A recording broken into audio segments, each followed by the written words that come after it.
This is Pave It Black.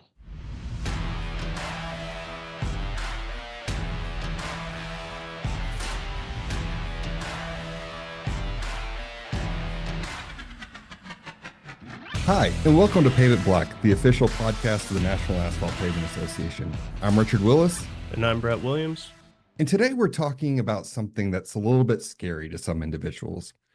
Artificial intelligence makes people think of anything from Skynet to Terminator to ChatGPT and everything kind of in between. And it's something that really people could be scared of, or they could learn to leverage it so their businesses can find new advantages and ways of working that they've never thought were possible before.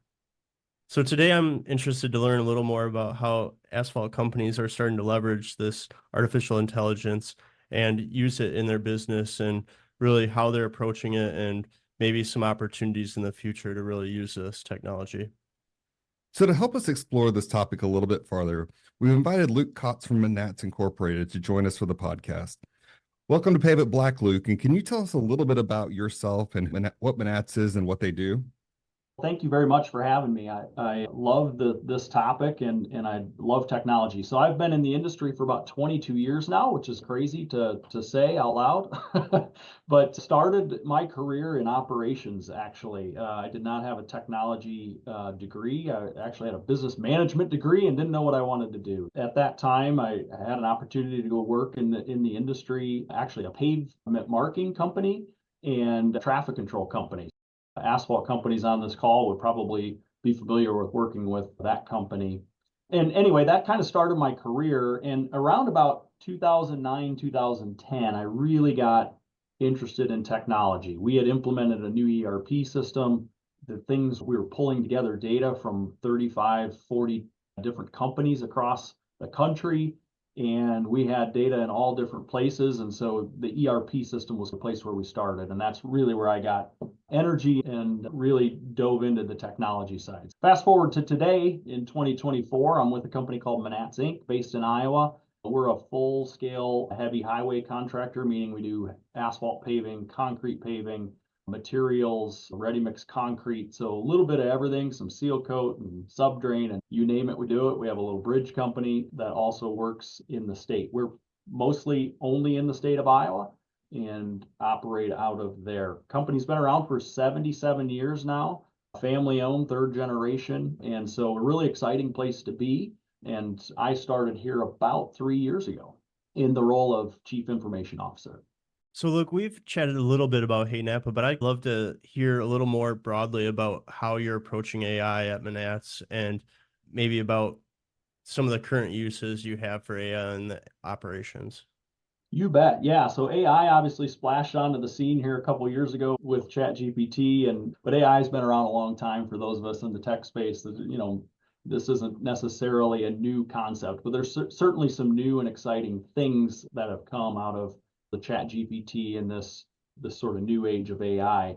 For us as a company, being a construction company with not super large technology budgets, we've had to take an approach on this that we believe is the right one. And some of that is we're focused really on 4 areas. When I think about it from a tech space, certainly I'm concerned about governance, and do we have the right governance in place so that people can leverage the tools and do it comfortably.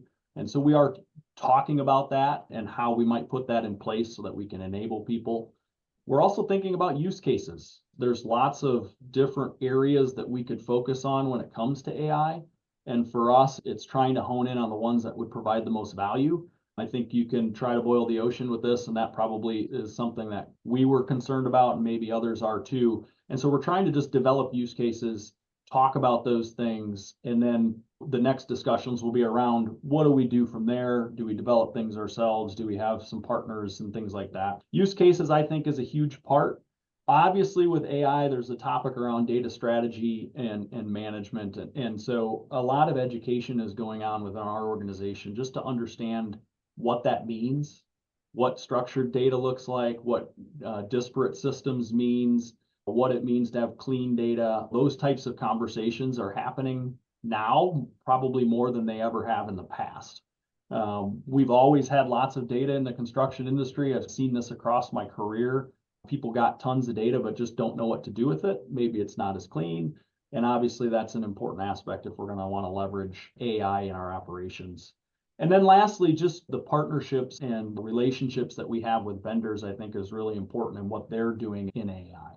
Again, with a smaller budget, me having a team of developers to develop a bunch of cool AI stuff is probably just not in the cards for us, at least not right now.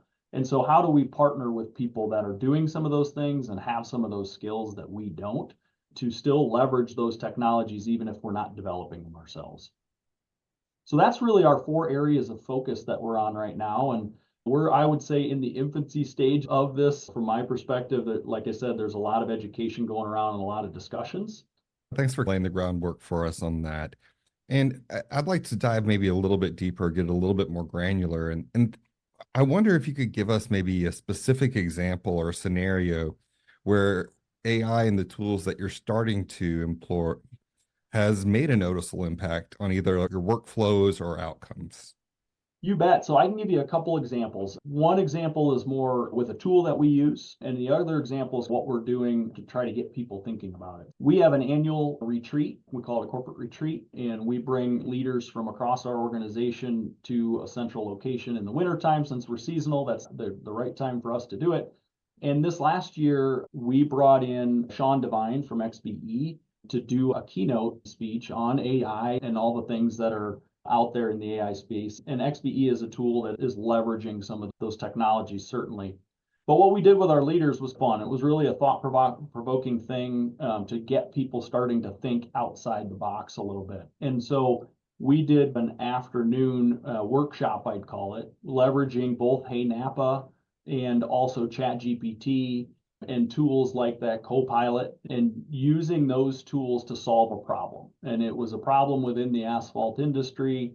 And so we tried to get people thinking and using the tools to just understand what it could be used for. And so that was really fun, a way for our group to start to get their head around how to use these types of things.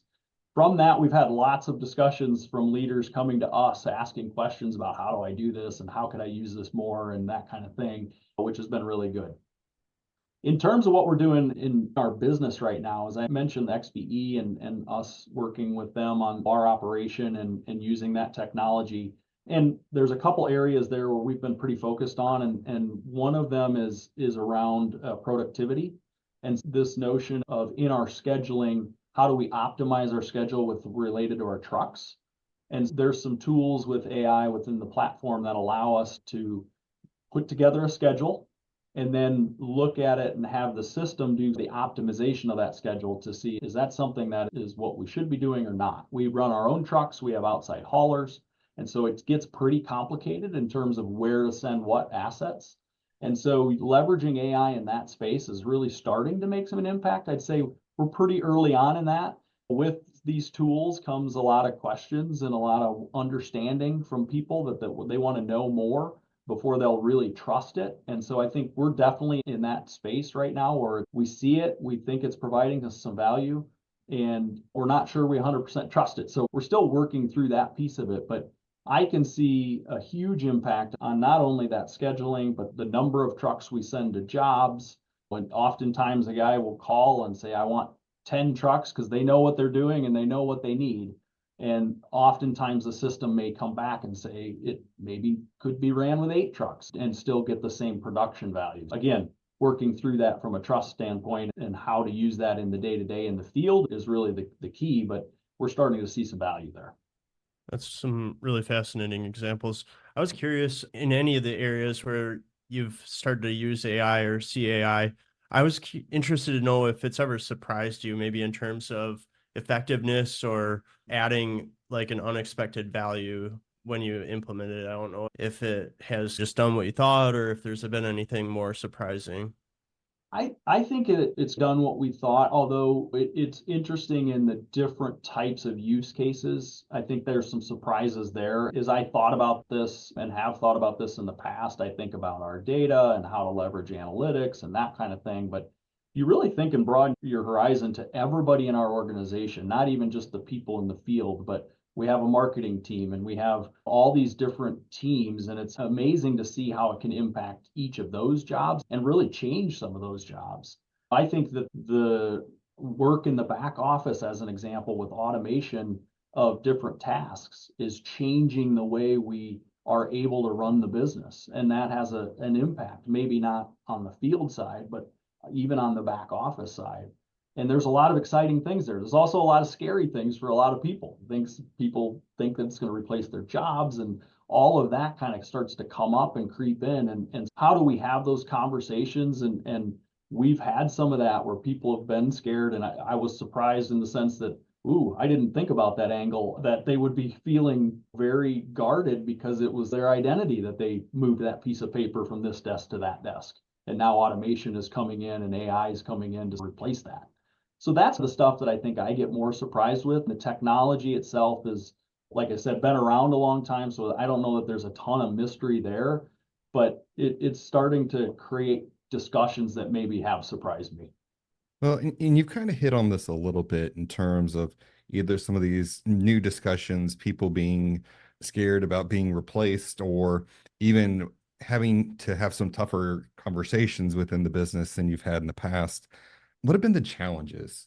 What are those hurdles that you've had to either get over, whether that's trusting what's coming out of the system in order to get more buy-in from your stakeholders and users? Yeah, I think that many companies are in this boat, I think. So not just to even say this about Manats, but we've been pretty successful over the years doing things like we've done them. We've been around 77 years. We're family owned. We really know what we're doing when it comes to our jobs. And we've been very successful doing that. And so the challenge comes in when we say, hey, there's something here in technology that maybe can do it better. And that conversation, I think, for a lot of people can just put them back on their heels a little bit. I don't ever get the sense that it's people not wanting to change or take advantage of technology. I think it's an unknown space that seems foreign to a lot of people in the industry. And like I said, not just at Manats, but across the industry, you see this, and it can put people back on their heels, and it creates challenges then with how do we get them to trust? How do we educate about what it can do? How do we talk about the fact that it may change jobs, but not eliminate jobs, or maybe jobs look a little bit different than they have in the past, right? And starting to have those conversations with people is foundational. And we're, like I had mentioned earlier in the call, like we're in that space right now, is in that education space, in that comfortability space, trying to get people to understand those things. Because normally, I think people, if it's something that's going to make their job better or easier or faster, normally people can get on board with that. It's just getting from point A to point B that can be a little bit scary. And so to me, that's the biggest challenge. We certainly, and I've seen this, I'm sure I'm not unique in this sense, but with data and the cleanliness of our data to really leverage some of the AI things we talk about we want to do, we've got work to do there in terms of what systems we use, how clean that data is being used, what processes are surrounding that data, and that can get lost. I really want this cool thing, but yet we're not willing to change the way we do things from a process standpoint, or even if there's a people problem in there. We've got to address those things before you really can leverage the AI side. A lot of work is going on there in our company to organize data better. We're starting to think about some data warehousing and how we do that and do it in a thoughtful way so it doesn't become this black hole of data as well. So we're really trying to think through that stuff so that we can really start to leverage AI more into the future. If that makes sense, we're really in that foundational space right now still. And I think a lot of companies are when it comes to AI. So jumping on there, looking at the future and that look ahead, I'm curious about what areas you see as maybe those most exciting opportunities for AI. Are there specific projects or areas where you think that this technology is really going to bring a big boost for your company, the industry, that type of thing? Yeah, I think there's a world of opportunity if you start to peel back the onion a little bit. I look at, obviously, most of our businesses are equipment intensive businesses. And when I look at the equipment side of things, there's a ton of opportunity there from a predictive maintenance standpoint, from that schedule optimization and utilization of those assets, from determining and helping determine when to buy an asset versus rent an asset, and all of those types of things that surround assets. I think there's just a ton of opportunity there to take the feeling out of it, to take the gut out of it. I want this new piece of equipment because I want it and it looks cool. but we only use it X amount of hours a year, and maybe there's a different way. I think data and AI can really help with those conversations. So that's one area where I think we're really thinking into the future. Typically, and we're not unique in this sense, we have good data surrounding our equipment in terms of how much we've spent on assets and what types of assets we have. That's one area where we're pretty good. And so how do we really move that along? I think this notion around scheduling and planning is super great. I mentioned the XBE stuff and what we're doing around that. I think there's a lot that can be done in that space to get us more efficient and help us operate better. Take some of the things that maybe the guys in the field, the superintendents and project managers are today having to think through and make decisions on, and maybe AI can help with some of that so they can do more value added stuff and really handle the crews and make sure that we're doing things there. I think there's a ton of work around safety and risk. Obviously, in our construction businesses, that's a huge deal. And so how do we leverage AI to help us in those spaces, whether it's education for employees, resources like HeyNAPA, over top of safety information. If I need to know what's the regulation on this particular type of job in this county, it could literally help them get to that information, right? So I think there's an opportunity there that we're really looking at. And so I think that, and then I'd be maybe a little remiss in the asphalt industry. There's all these data or all these mixed designs in the asphalt industry. How do we make them better and more energy efficient, and the green concepts come in? And so could AI help in some of those spaces as you get out into some of those discussions? I think there's probably some impact that could be made there as well. That's just a few. Like I said, that I think it runs the gamut in terms of what could be opportunities. I also talked about the back office side of things, and I think that there's a lot of automation there that we're doing now. That's probably where we're more focused now, is on that back office piece, and then we'll continue to work it through the sort of the field level stuff. And you're absolutely right. And the reality is there are tools that are out there for some of these different things that people just don't realize, or they haven't figured out how to leverage them towards the construction industry. For example, like I was at a conference back last year, and there was a video camera system that was tied in with AI, and they were using it in the UK to monitor intersections and figure out which intersections had the highest safety risks, and then use that to decide how do they mitigate those risks. And I think there are similar things that could probably be done at plants to monitor safety, or on job sites to help understand where some of those risks are. So thinking about some of those opportunities that you just talked about, and if you were to put on your prognosticator cap for a couple of minutes, what do you think would be the major trends in the overall kind of construction industry in the next maybe 5 to 10 years on the use of this? Do you think in 5 years it's still going to be, there are some companies that will have jumped out ahead and some people that are still trying to dip their toe in the water? Or is there a way that we can take a few of these things and really use it to push industry forward and make ourselves better and more competitive? Yeah, I think there's definitely, the landscape is going to change a lot in the next 5 years. Obviously, I think what we've seen in the last 2 years is just this rapid evolution of this technology, right? And so I think it would be wrong to say that 5 years from now it won't be at a much different place, right? Because things are just moving along so rapidly. So I think for companies like us, it's trying to figure out what is that thing that's going to move the needle. And I hope by 5 years from now, we've figured out some of those places. I saw, you mentioned just a minute ago, some of the technology that you saw with the camera. I saw another use that was really cool, right? I'm a safety manager. I walk onto a job site, and this was used with a building. So with horizontal, maybe there's some things to think about there. But in this case, the safety manager took a picture of the building, and in that picture used then, I don't remember if it was ChatGPT or a GPT of some sort, to identify all the safety risks. So it went through and it found this cord that was running across scaffolding. It was all the different things on this building that it just found that maybe even a human eye wouldn't even see, right? You gloss over, you've been on a job site 15,000 times and you just know what you know, and you just gloss over things just naturally, right?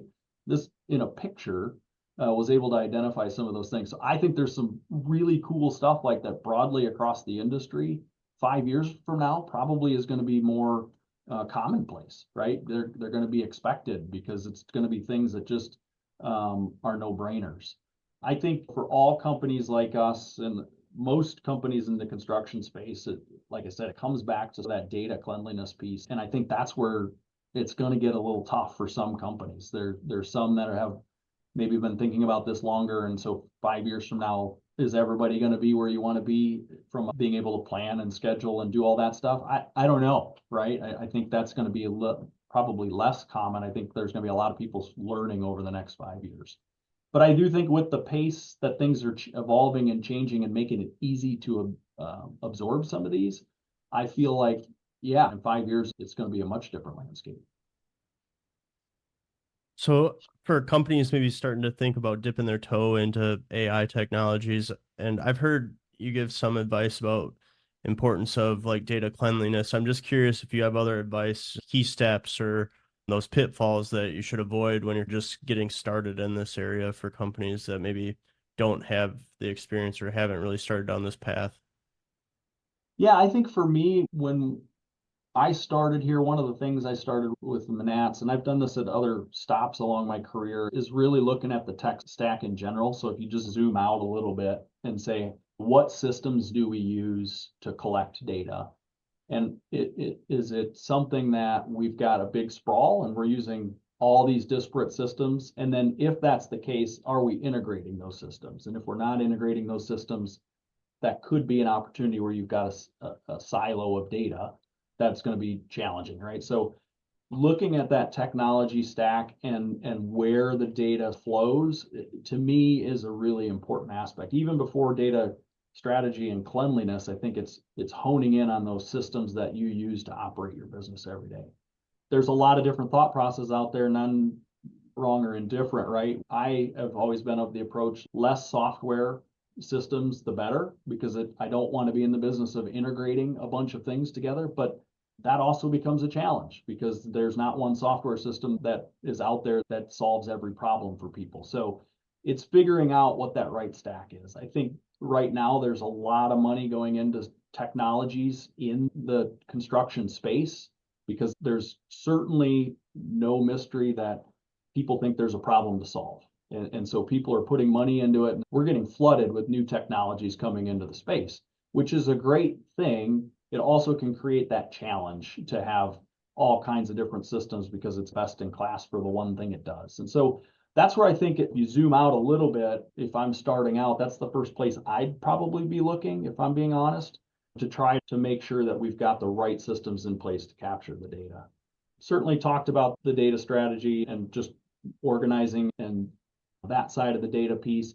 I also am a big proponent. I've always been people and process, then technology, right? And everybody's read that, probably heard that before. I just think it's so important that oftentimes it's the processes that are broken more than anything else. In the collection process, the timing of those processes and how things turn are all pieces that can be barriers when it comes to AI. As an example, I had a leader one time come to me and say, I want to know exactly how much labor we spent on that job yesterday, because that is going to help me make better decisions in the field today. And as you start to peel that back and all the things that have to happen in order for us to have clean data on a daily basis around labor, something that we have, there were a lot of process issues, right? We were collecting it with paper at the time. Certainly not going to be able to turn paper around in the field to get entered into a system manually by somebody on a daily basis before the project manager shows up the next day, right? So that's problem number one. Once we solve that problem, then how quickly are we getting that time in? And is somebody approving that time to know that it's good time, right? So there's just all of that process piece that was really the issue. So I just think focusing on sort of those business processes is probably the other big area to think about that maybe gets lost in some of this AI stuff because it's so impactful on what kind of data you have, but also the sort of timeliness of that for meaningful data at the right time. Luke, we really appreciate you spending the time with us today and talking about some of the things that Manats Inc. is doing to leverage some of these technologies and being willing to really open up and share that with the industry. And thank you very much for being on the podcast. I really enjoyed the conversation. and wish y'all the best of luck as y'all are moving forward with some of this in the future. I really appreciate you having me. It's an awesome topic, and I think one that, like I said, is going to evolve a lot. And I'm constantly talking to people and trying to gather information and listen and understand and learn from my peers in the industry and even from outside the industry, because I just think it's really important to see what other people are doing in this space and know that you're not alone. If you're sort of in that foundational state, if you're advanced, great. But it's great to know we have a bunch of partners and peers that are all thinking about these things, and will make this industry that much better. So I appreciate it very much.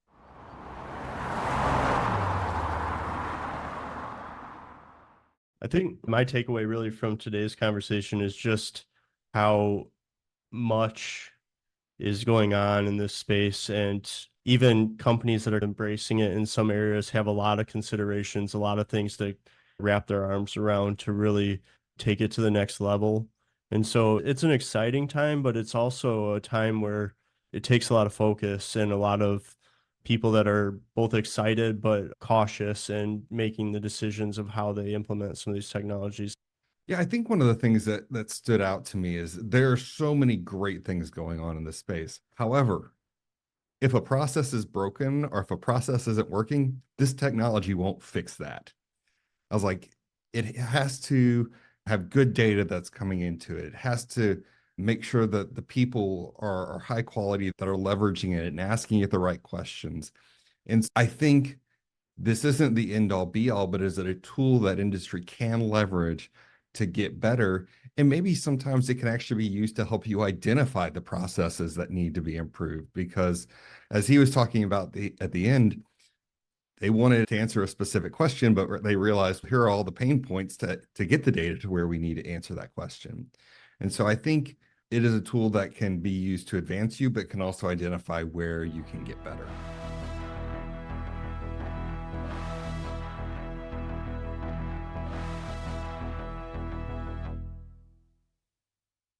Thanks for listening to Pave It Black.